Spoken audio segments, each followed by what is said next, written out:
তো বন্ধু আজকে তো তোমাদের সাথে রেসিপিটা শেয়ার করলাম। আর আজকে দুপুরবেলা খাওয়া হচ্ছে কালকের মতনই আলু বেগুন ভাজা, আর হচ্ছে তার সাথে এই যে বেগুনটা প্রচণ্ড মোটা হয়ে গেছে, বেগুনটা কেটে দিই নাহলে হবে না। তো বুঝতেই পারছো এক হাত দিয়ে কিন্তু কাজ করা ইম্পসিবল ব্যাপার।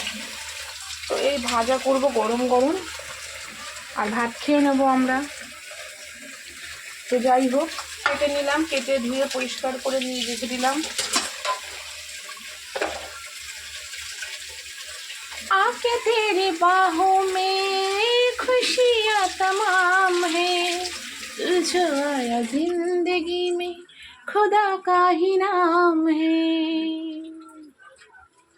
हाँ मोहब्बत को तेरे यारा उम्र भर निभाऊंगी, है कसम दूर तुझसे कभी ना जाऊंगी।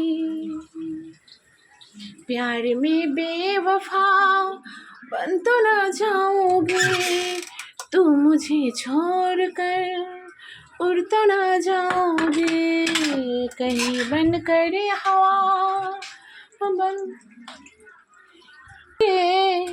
कहीं बन कर घटा दिल पे छा जाओगे।